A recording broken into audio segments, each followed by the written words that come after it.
So good morning, everybody. This is Monday, October 20th. So I'm with Jessica, and I'm not gonna lie, I don't think I ever said your last name right. Nobody Angelique? does. Is it Angelique? Annelique? What is that? I don't know. It's very French sounding. And It is. what is? How do you say it? Angelique, actually. Okay, It's yeah, actually pronounced Angelique. Angelique. Ange- My name is Jessica Angelique. That is the name, actually. So Jessica here is with me. She is the CEO and founder of Foster Care in the U.S. Mm-hmm. So I had her on. So we've worked with you since the inception of For Good Community. Really? Yeah, it's been a long time, but I ain't really. But now I'm really reconsidering because you pronounce it Angelique. You're never gonna get I that right. I always say it Annelique. Everybody says it differently, Yeah. so I just tell people to call me Jay or Jess Jay, or you know. Jessica. Well, they every time they ask me to, what's your last name, and then I'll say it, and then they say, can you spell it? And then if I spell it, there's like, oh, so it's Angelique. No, I don't know. It has a I Q don't. in it, right? Yes. Yeah, that's what throws me off when I saw it. I was like, what? Yep. And honestly, before when I was making cold calls to other nonprofits just to connect with them, I saw your name. I was like, I know, I'm not right? sure what voice I'm going to get on the other side of that because it had a Q in it. And I was like, this is from Louisiana. But you were Louisiana, yeah. Louisiana, which fits because Yes. you were from Louisiana Born. in New Orleans. Mm-hmm. Yeah. Yeah. So if you guys haven't met Jessica, which you'll learn today, your story. So I guess kind of share A, what is foster care in the U.S.? And B, why did you establish this organization? Oh my goodness. So Foster Care in the U.S. Incorporated. Of course, we were established in 2016 and got our 501c in 2019. So you'll actually. be, oh my gosh, you're coming up on 10 years. We are coming up on 10 years. Can you believe it? Geez, so 10 That's years, insane. and then you got your classification in 2019. So Yes. you're, June 14th, 2019. so that'd be 7 years. So 10, oh Yeah. my gosh, yeah. That's Is a long that not time. crazy? Yeah. That is That's nuts. insane. And so, of course, our mission is to, we focus on ending youth homelessness in Vanderburgh County. It's our sole focus. And so we kind of came about, I get this question all the time. Why the name Foster Care in the U.S.? Yeah. And how did you guys even get started? And so one of the things you need to know first is that 98% of those we provide services to have a history of foster care involvement or just transitioned out of foster care into homelessness. Now, we, of course, provide services and resources to all at-risk youth and young adults in Vanderburgh, as well as here in Kentucky. Is where a lot of our partnerships, our partnerships are forming here in Kentucky as well. So between the ages of 16 to 24, services start at 16. Wow. Our housing, we have transitional supportive housing located in Vanderburgh County, and that's for 18 to 24-year-olds. Wow. And so, got some good things coming up on Yeah. that as well, and got some things in the works for Henderson, Yeah. and Maybe for we talk about Kentucky. that. So, and of course, Kentucky's in our sights, and is in our future. Especially with So we're very excited Evansville. about that. I Yes. feel like Henderson, Evansville, Newburgh are like just one big metro. It takes 8 minutes to get to Henderson. Yeah. I mean, it's not. Yeah, We're it's not not that far. talking a 70-minute drive or Yeah. a whole 8 minutes. Yeah. And for those about For Good Community, yes, it's 8 minutes. We are not that far. It's And like once 8 you drive minutes. that bridge enough, like if you don't drive across the bridge, you're like, oh my gosh, I gotta go to another state. And then you drive, you're like, oh wow, this is really not Oh that. wow, I'm already here. Yeah. Yeah. It's super easy. Yeah. And so how we got started is, of course, I transitioned out of foster care into homelessness myself when I was 16. And with Is that baby. when you age out? Well, it depends. Okay. It Sorry, I really didn't mean to- depends. No, you're fine. So the state raised in some states, the age out is in services are offered now up to age 21. Oh wow. Yes. And so, but back in my day, and I say back in my day because I'm very old. 2008. So back, yeah. Oh yeah. 2000, back in 2008. So back in my day, it was not uncommon to transition out or become emancipated. That means free of state control Hmm. at as young as 16. Wow. It was not uncommon. Actually, it was very common to 16. transition, yeah, out of foster I didn't know care what I was doing at at 16. 16. Well, we were different back then. Yeah, We were very different back then. I was very dependent. I wouldn't have made it. It was tough. It was extremely tough. And when you transition out with a baby, and I had no family support, no brothers, no cousins, no mom, no dad. And so when you're on your own, you're on your own. Hmm. And it was tough. And so we were homeless until I turned 18. And then a friend of mine helped me get, yes, 3 years with a baby. 16, from 16, well, 16 Oh, to sorry, 2 18, years. Yeah. And so you can imagine what it was like, or if you can imagine what it was like trying to keep an infant quiet. In a shelter because you had. Well, there weren't there. Oh, there was. You have to. So What? you have to remember, back in our time. Today we rely a lot on homeless shelters. Hmm. And times were different. Every generation hears this from the generation before them. Yeah. Times were different, and they really were. Back in my day, they used to, and you'll hear it even in churches and during service today, the pastor will say, let the doors of the church open. Hmm. And today, what people will do is they'll start reaching for money. They think it's time to give money. Hmm. And so they'll reach for their checkbooks and they'll start, getting on their phone in their money app to donate Yeah. to the. That's not what that means. It has never meant that. It will never mean that. Mm. So let me clarify that. Yeah. Please. What that means, and when the pastor says, let the doors of the church open, that originated decades ago. And what that meant was that the doors of the church actually opened, and those who had no shelter, who had no home, who had nowhere else to go, could actually come in the church. And so back in my day, when I was homeless, my son and I actually, you could go into the church and you could sleep in the church pews and things of that nature. In the Wow. mornings, yes. In the mornings, now this is obviously before church bombings, people stealing from the church. There was not the need to have homeless shelters and transitional housing because the church stepped up and took care of the poor and the indigent. I believe that's what it says in the Bible, if I'm not mistaken. And so that's what that means. And then in the morning, the church would, you had to leave. And sometimes if the church had money, they would get biscuits or sometimes scrambled eggs, things of that nature. You helped clean, you left, doors locked. And then that night, they opened up again. That's what that means. When the pastor or the priest or whoever says, let the doors of the church open, you do not grab money. That is specific to an invitation to those in the community who are poor, who are indigent, who have nowhere else to go. That's what that meant. Can't do that nowadays. Yeah. Nowadays, you have bombings, you have shootings, people loot the church, they break out windows. You can't do that anymore. So now what happens is now we have a desperate need for what? Shelters, transitional housing, things of that nature, things that we didn't have a need for. Let me clarify that a little bit. We did have a need for it back in the 50s and the 60s and 70s. However, it wasn't as prevalent as it was today. Interesting. Yeah, I didn't Yes. know that. I just Because thought. the church did more.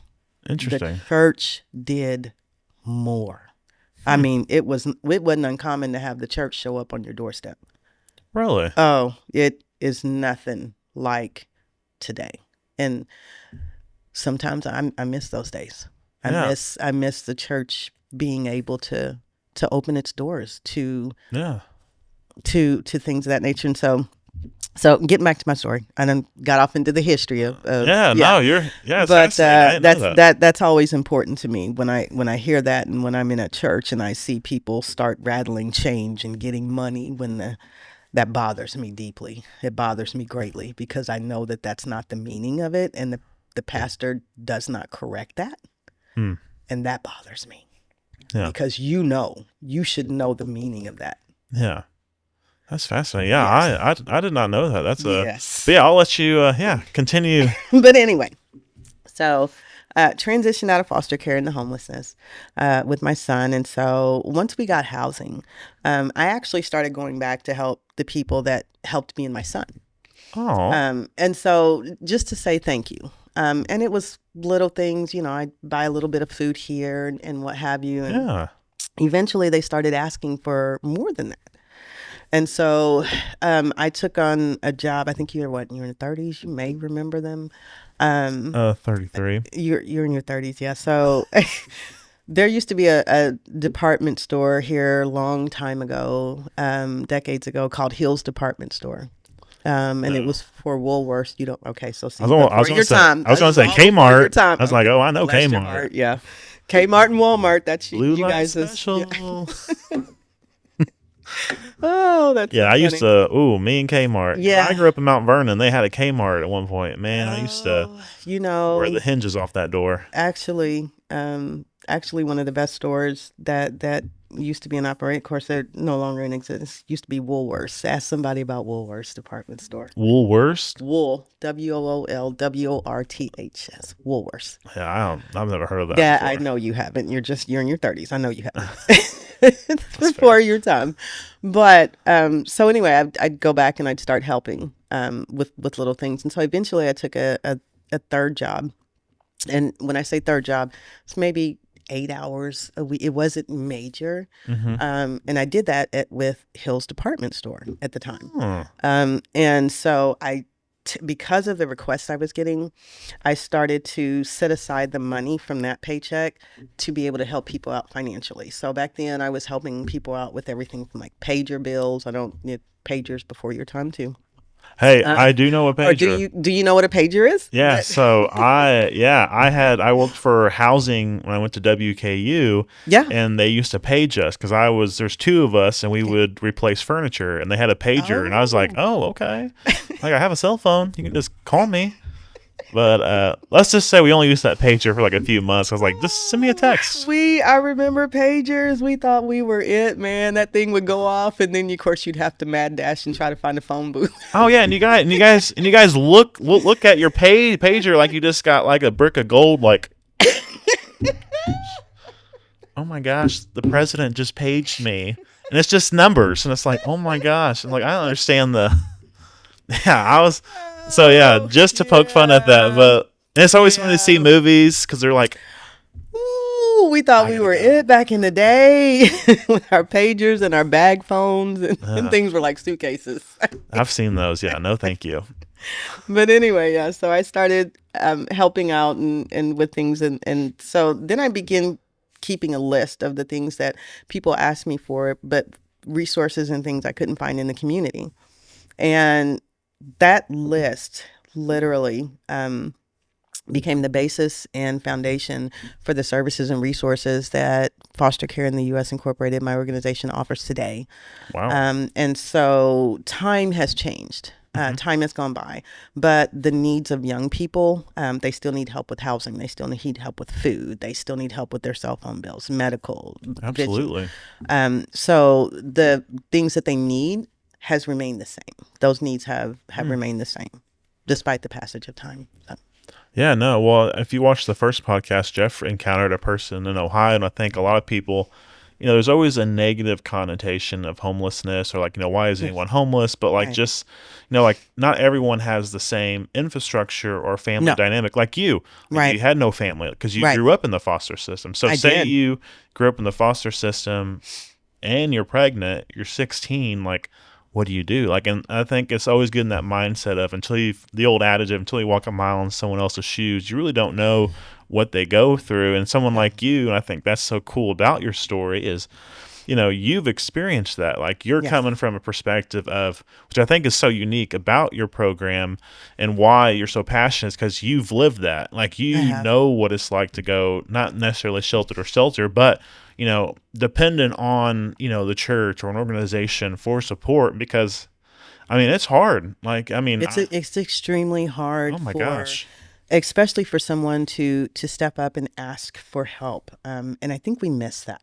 Oh, I think we 100%. miss the grace in that, and the strength it takes for someone to step up and ask another human being that they don't know Yeah. for help. And it's, what people don't understand is it's, and I hope that you do understand at some point, is that it takes a degree of strength to be able to do that. Because I can tell you that from personal experience that it can be soul destroying to know that you are in such a place, and especially someone like me who is used to, I mean, I grind 24 Yeah. I go Oh yeah. 24/7 literally. um and to know that you are in such a place that you have to beg another human being for food, Mm. or that it's gotten so bad that you have to eat out of a dumpster, which I have. um and to know that you are in that place can sometimes be soul destroying. For me, it was that, and a piece of you dies. But I also had this other life. And Mhm. so it couldn't just be about me. So it's like my organization. I don't ask for myself. I will ask for my young people, though. I will beg for them. Mhm. I will not ask for myself Yeah. um, at all, and it's taken us years to get to where we are. And what people don't know as well is that for years I went without a salary, and I'm still working Yeah. 19-hour days. And that was when we were building the house and providing services and resources. I'm still out in the community. So it was never about a paycheck for me. Mhm. Ever. It's only ever been about the services and resources that the organization can provide to young people in need. And that's young people in Vanderburgh County, that's young people in Henderson, that's young people in Owensboro. Um, and the other thing that people don't know is my history with Henderson. Yeah. So the when I was in foster care, um, the orphanage that we were in was in Reed, Kentucky. Oh, Yes, it I was didn't one know of Reed the had an orphanage. it well, it was it. They were black. You wouldn't know that. Okay. There's not a. There's a lot of people don't know that there was a black orphanage in Vanderburgh County that was right across the street. What? Right across the street. Wait, from where the Eye House is? Hmm. Oh man. Hillcrest, Oh, Washington Youth Home. Go back through your archives. I Oh, know. it's literally been almost erased. But you have to know. Interesting. You have to know your history. I did not know that. Yes, because there was a time, obviously, Yeah. when blacks and whites Which could wasn't that not long be. ago at No, all. no, would not be, and they were separated. And the Department of Child Services made sure that black children were separated from white children. So there was a black Wow. orphanage and there was a white orphanage. Now, That's all crazy. people know is, well, I know Hillcrest. Actually, it wasn't the only thing there. Might want to do a search. That's crazy because But we always know of, yes, because it's taught in the books, and obviously it wasn't that long ago. But it's no, just crazy to me that, like, no. even like especially like to me, children, like to separate children out, Hmm. like that's just like crazy to me.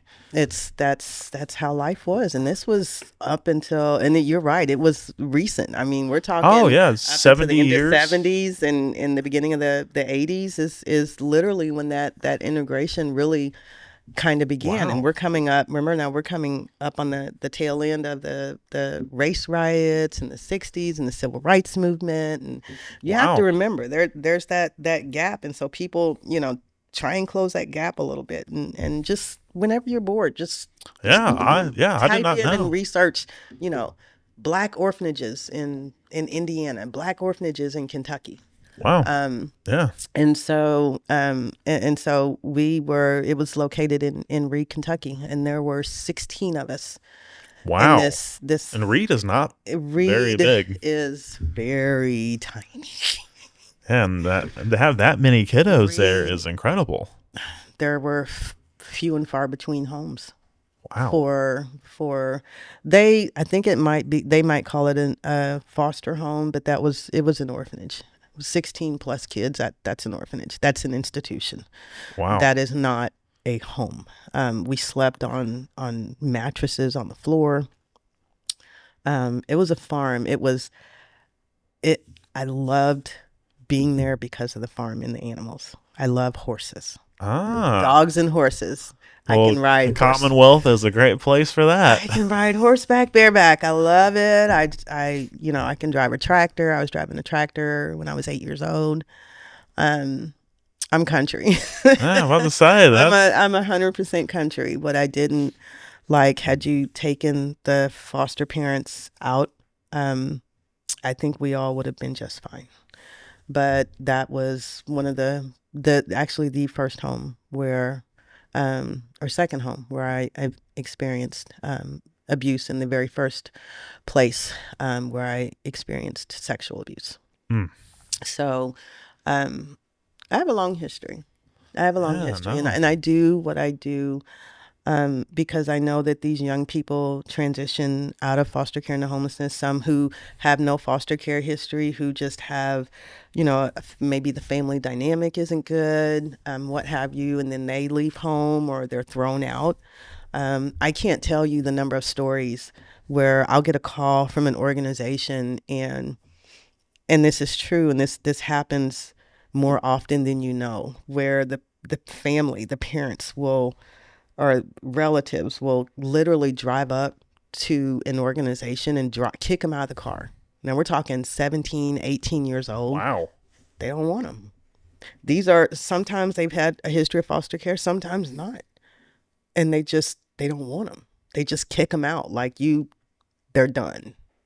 Wow. And then, That's nuts. and it is. And then we start working with them if we have the program capacity to do so. And then they start seeing wow, don't show, tell her don't show her face, or tell so and so, tell him not to mention us. They don't want anybody to know that they threw him out of the house. So they want people to think everything's good and great. I have an issue with fake. Yeah. Well, no, I think, like, I I mean, think in it is what it is. You don't have to tell your story. You don't have to tell. Maybe people don't know who you are, but but I definitely we think sharing exist. that story, like you Yes, sharing, I think, because everyone has a unique story. they And do. Everybody does. Has no, a unique everyone has a story. story. And I think, like your story's different from my story. And I Absolutely. always tell people all the time, it doesn't matter if you come from a No, life it of doesn't. wealth or a life of poverty, Doesn't. your story is still going to impact somebody for the better. And I think just opening up, and it is hard. I know when Deontay, if you watched one podcast, lady called him Nosy Deontay, but he got her to open up and found out she was living in a car, and Yeah, and it is hard. Like there should be no shame in it sharing shouldn't be. your testimony Right. because it is a part of who you are. You shouldn't be ashamed of who you are unless you do something I tell diabolical. all of my young people, every single one of their stories is unique, and it is powerful. Mm-hmm. Each and every life has its road. My road, my story is, like you said, is different from yours. It does not mean, and it will never, ever mean, that my story is more important than yours. Mm. Don't ever think it. Yeah. It's just the road I traveled. Yeah. That's it. That's Yeah. it. That's Nothing good. else. Nothing No, else. That's all that means. that's great. And I have learned from each and every story, and each and every young person, that comes through our front door has added to the value in my life Absolutely. with their story. And so I learned something from each and every one of them. Every single one I have never not learned. And over the years, over the decades, more than 5,000 stories. Yeah. Which is great. I mean, that's Yeah. 5,000 reasons of Well why to over. do Yeah. something this way instead of that Yes. way. 5,000 lives. Yes. So yeah, I think it's just so true because, like I love learning from other people because we're about community. People are meant to connect, have community, Yes. and we're supposed to learn from one another. I think, like I'm going to do something differently, you're going to do something differently.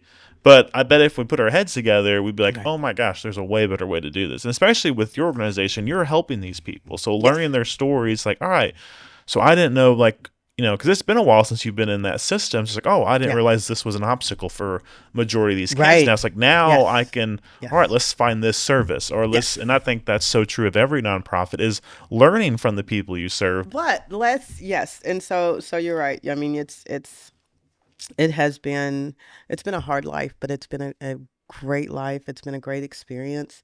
And I've learned so much, and I'm grateful to God for allowing me to go through the things that I did. And sometimes I used to cry and complain about the hardship, and now looking back, hindsight's 2020. Oh, yeah. And so now looking back, I realize, okay, well, that's why I went through that, or Yeah. Now so that's why I experienced that, or okay, well, Yeah. that's why No, I think so that's you incredible. realize some things, and so yes, but as we're nearing the end, I did want to talk about us and Yeah. our partnership Yes. coming up, the Hope for the Holidays. Yes, December 13th. Mm, Yeah, I'm so excited. and that is open to everybody, by the way. I know we have our flyers out. We serve everybody at that event, but And this- please Kentucky register. residents, yes. So Yes. that is, and even Yes. if you're from Evansville, like pretty much if you can drive to us. Yes, for you, yeah. And you do have to. We are looking for individuals who are do meet those HUD income guidelines. Yes. And so we are looking for those individuals, and we encourage foster parents to apply, as well as those who are living in the shelters and things of that nature. I think we've already got 70 applicants already. It's insane. Yeah. And please Yes. pre-register if you go to fostercareintheus.com. I'll add that to this podcast. .org. Yeah, I don't know why I said .com. Forward so slash stupid of me.